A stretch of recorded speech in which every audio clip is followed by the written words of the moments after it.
continuing in our sermon series, A Soul Full of Fruit.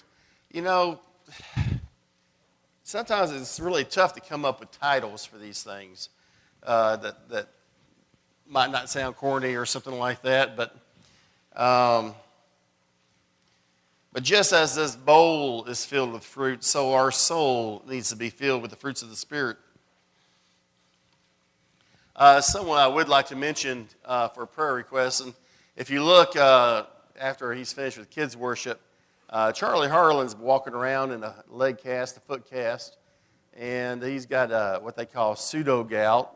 I think there's been other people that have had that problem, and he's limping around. It was funny. I was sitting in my office this morning studying, and I heard this step, clomp, step, clomp, step, clomp. And it sounded like a pirate was walking down the aisle there. And all of a sudden I hear him go, "Arg!" And so Charlie, from time to time, has a lot of different things that go wrong with him. It's usually because of a lifetime full of service in the Lord that he's broken his body, chiefly probably through softball. But it was upon his foundation that the team is doing better. So, and we appreciate him. So keep him in your prayers. My sermon is entitled, what is my sermon entitled? Go to the next frame, please. Did you ever get my sermon? You don't have my sermon. Kindness. Yes. Okay, there we go. Oh, kindness. Fruit of the Spirit is kindness. I have it entitled here, A Soul Full of Fruit Kindness, and that didn't work out. I just messed up on my title. So the fruit of the Spirit is kindness. You know, we don't talk about kindness very much. We don't talk about how important it is. You know, it's just kind of, oh, what a nice friendly thing to be kind to one another. And yet there is so little kindness in this world. Especially when it comes to driving out there on the road. Or trying to find a parking space at Walmart. I mean, kindness just does not exist.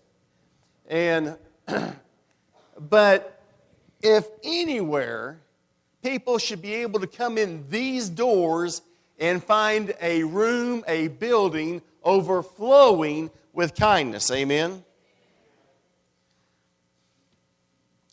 Kindness is real important. I heard a story about a woman who was standing at a bus stop, and she had just cashed her tax refund check, so she was carrying a little bit more money than she normally carries.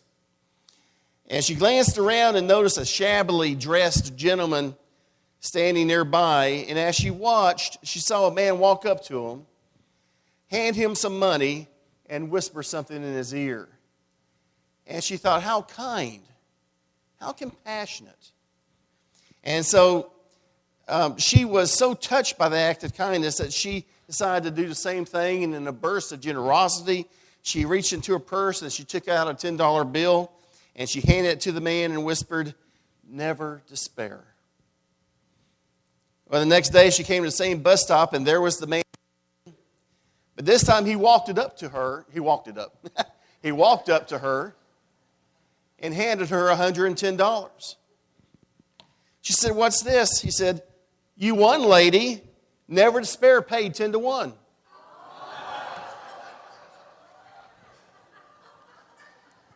Now, I cannot promise, I do not ordain gambling, and I cannot promise that every act of kindness will pay 10 to 1. At times, it may even cost you. It may require sacrifice on your part. I can think of people in this church that have really sacrificed for the sake of others. It's part of the legacy that we leave. And by the time this story that we're about to read, that's found in Luke chapter 8, starting with verse 40, by the time this story, Jesus had gained a great deal of fame. And he was at the pinnacle of his popularity.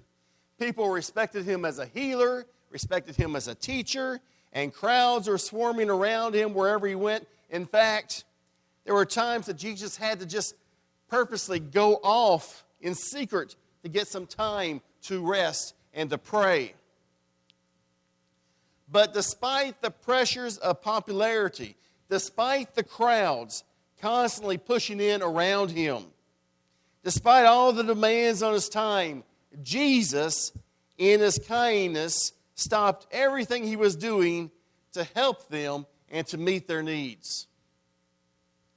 Cal Thomas once wrote, "Love talked about is easily ignored, but love demonstrated is irresistible."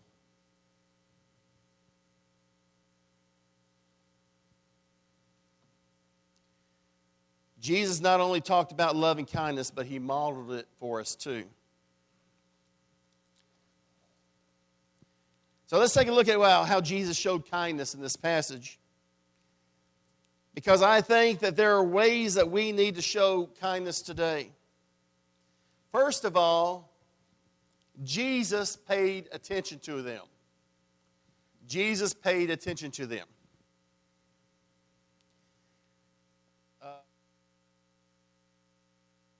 when Jesus returned, he welcomed him, for they were all expecting him. A crowd welcomed him.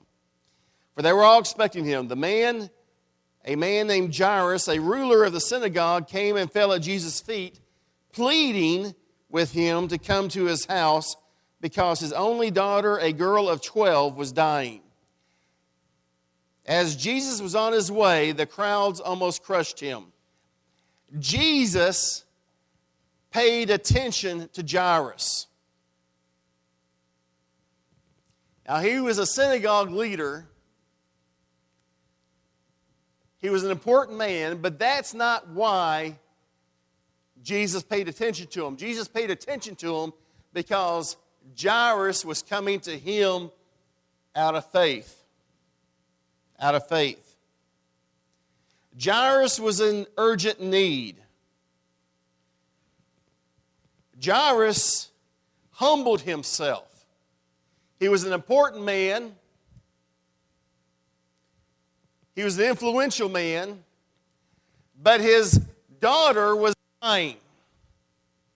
And you and I both can attest to that have ever had children, there is hardly anything that we will not do for our kids, even at the giving of our own life.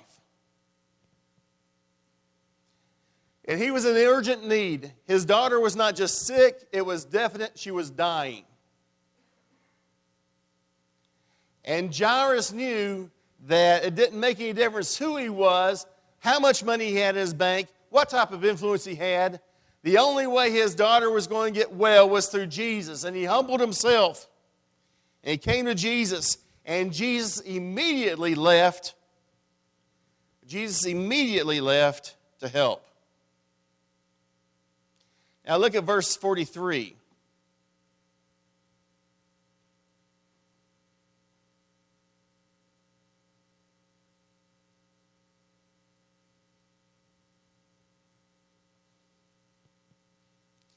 And a woman was there who had been subject to bleeding for 12 years, but no one could heal her. She came up behind him and touched the edge of his cloak, and immediately her bleeding stopped. "Who touched me?" Jesus said. And when they all denied it, Peter said, "Master, the crowd is pressing in around you." But Jesus said, "Someone touched me. I know that power has gone out from me." Jesus paid attention to this woman. It doesn't give her a name. People didn't really know her. She was not influential in the community. She was that problem that had that unclean problem. She was that woman who had an unclean problem. She was an outcast. You see, Jesus immediately left to help Jairus. But on his way to meet an urgent need, he feels power go out from him.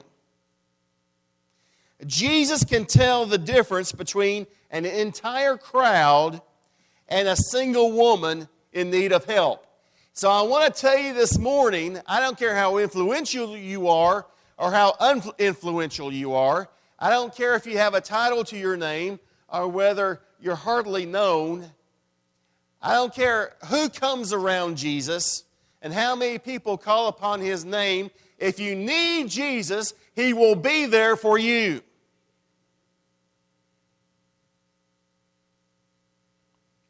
He will be there for you. Jesus paid attention to them. In our world is becoming more and more and more impersonal, isn't it? Go to a modern service station, you don't even get to talk to anyone anymore. Just put your card in the slot, pump the gas, and drive away without ever having to look at another human being. And it's getting that way at the bank too, isn't it? Can you imagine what would happen if they did this to our 911 service?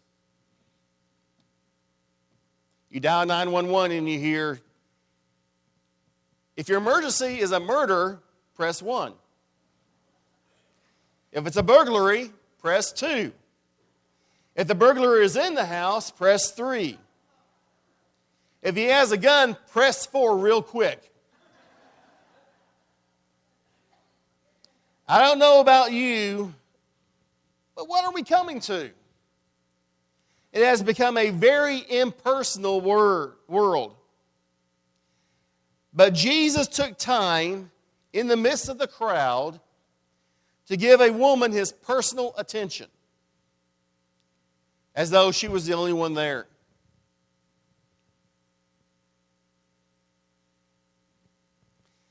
In the push and rush of life, how many of you have had everything go according to plan in your life? Raise your hand.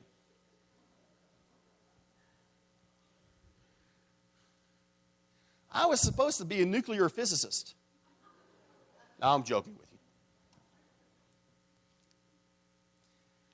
you. Life interrupts. Life interrupts. What's important is, how do you handle interruptions? How do you handle when life interrupts? Sometimes, anytime you need to talk to me, call me. I'm there. My office, when I'm here, the door is always open 24/7 when I'm in there. Not that I'm in there 24/7. But, no. But there are times I'll be sitting at my house and my phone will ring. And I'll think, oh no. And sometimes I look at it and it says, Doris and Chuck. And I think, oh no. And this is the reason. Doris usually calls me when somebody is sick or in a hospital or an emergency. Otherwise, she just talks to me at the office. So I said, oh no. And then sometimes it's a number I don't recognize. I go, oh no. Because it could be the police department calling me up as a police chaplain or fire chaplain, and there's been a death. Or an officer may have been hurt or killed. Usually when my phone rings, not usually, about half the time it's good and half the time it isn't. But my phone is always there to ring because I try to always be there.